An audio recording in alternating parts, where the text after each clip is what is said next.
Hey everyone, I would like to ask this question today. So, is our limbic system a person?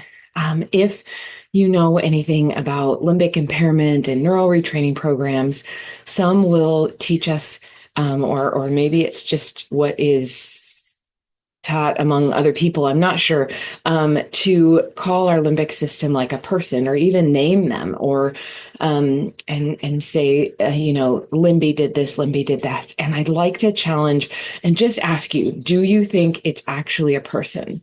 And you don't have to agree with me on this, but I actually think it's something to really consider. Should we be talking to another entity? And I believe no. I believe that we have spirit, soul, and body. And we can talk to our soul. That's not an entity.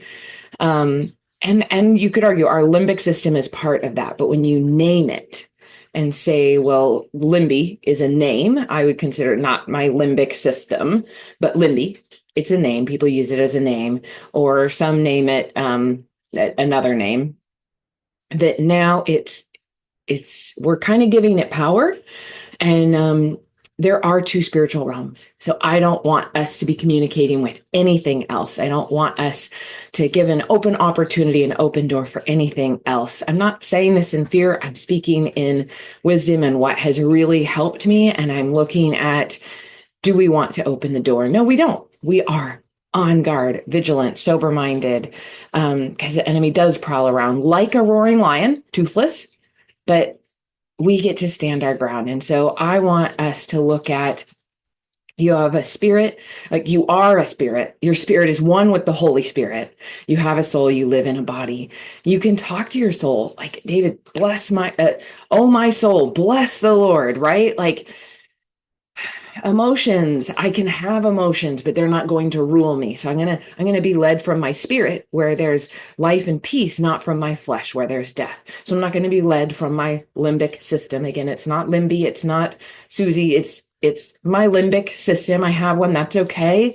When I pray in tongues, it's led by the Holy Spirit. The science shows that's pretty cool. Anyway, so we're going to look at just realizing who you are. There's not an inner child in there. We're maturing into Christ. We have the whole Holy Spirit, but we don't have something that we're naming and giving an opportunity to speak into our lives.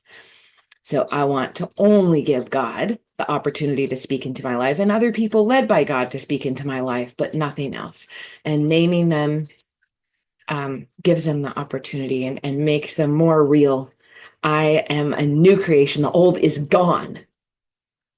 So there's no old self in there. I get to turn and be new. So let me know your thoughts. I know there's a lot on this topic, but I really challenge you to look at the word and see if it says that we have a Limbie, a named piece that we can talk to, or and you can talk to your body, right? Tell it to move, but we haven't named it and given it a voice. So just think about it. Have a good day. JanetMassey.com if you want to talk more about it.